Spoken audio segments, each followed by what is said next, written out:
Alright, this is the first step of the computer build. I've got the power supply in. I went with a 1300 watt power supply. Up above, I've got my Blu-ray burner in. It's BDR 212 by Pioneer. It's pretty easy to just snap in.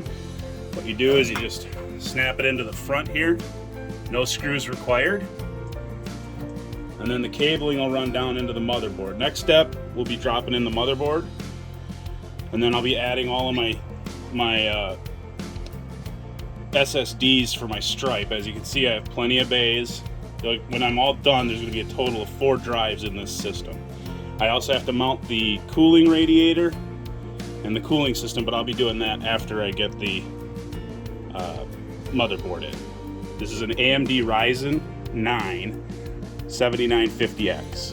Alright, so the motherboard is just seated in there right now. As you can see, I have the processor in already and the memory. But I don't have it anchored yet because I wanted to make sure I line up all of the bays. And as you can see, I've pulled all the metal flanges out for the expansion cards because I don't know how many expansion ports I'm going to use. Because I have a capture card and then I have a GPU that's coming and there's a couple other things I might put in. I just haven't decided yet. And I had to remove this metal flange. This is like a brace. I believe it's for anchoring your pump for your radiator, for your cooling system. I'm going to be using liquid cooling, so I had to remove that to get to the other expansion bays. As you can see, sorry about the shadow. It's just where the lighting is. So that's where the build is at right now. Next step is going to be anchoring the motherboard, and then once the motherboard is anchored, I'll be putting the thermal paste on top of the processor and mounting the cooling pump and radiator in the case.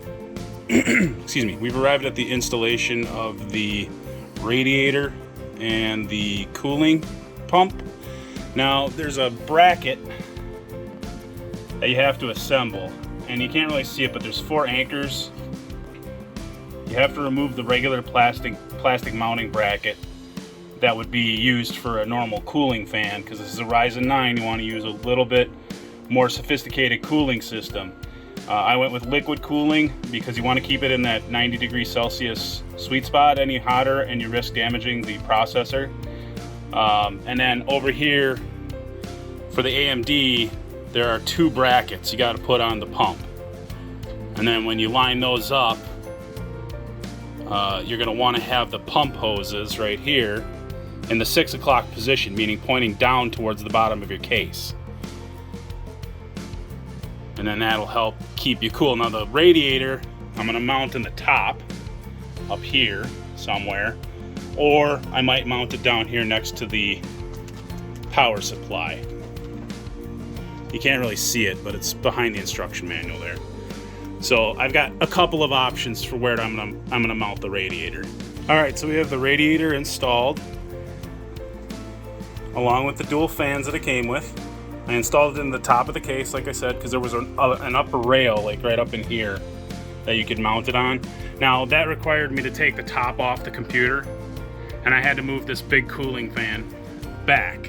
Now I've since then put it back into place, but I had to let this power cable right here go. There was a little twisty tie there. I had to take that off to get enough play to realign it. But the fans are installed, the radiator's installed, and the radiator pump is installed. Took a lot longer than I thought, but it was only my first time installing, so for future installs it'll probably go a lot easier. Alright, here's a progress report on the computer.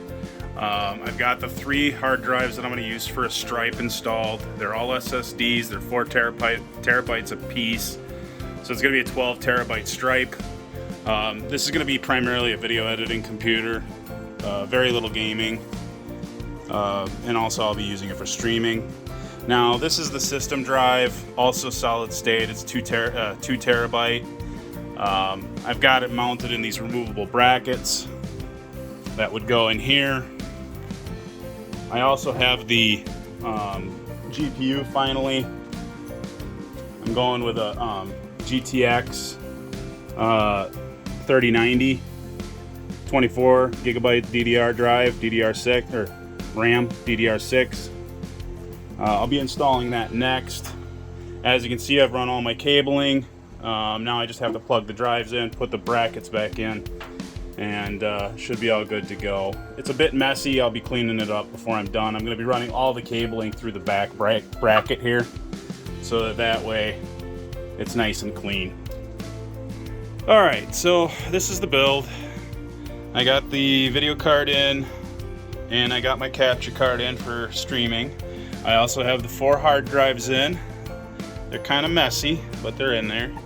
And then I also have the DVD drive installed as well. So that crash you heard is my cat being a pain in the ass. Please ignore her.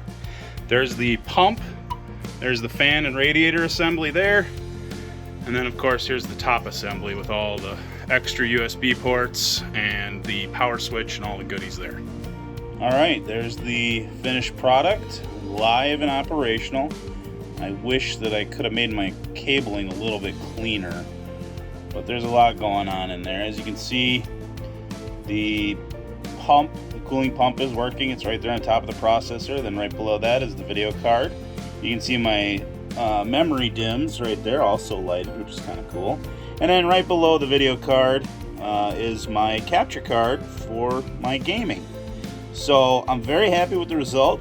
It took 2 days to build, but that was mainly because I wasn't used to the system as far as running the cooling cables and all that kind of stuff. But overall, I'm very happy with the result. So this is my new computer, an AMD Ryzen 9 7950X. It has an NVIDIA 3090 Ti video card, and then I have the AverMedia Live Gamer 4K capture card. I have a LS520 deep cool cooling pump and radiator, and I have 64 gigabytes of memory. Alright, so the computer is rendering right now.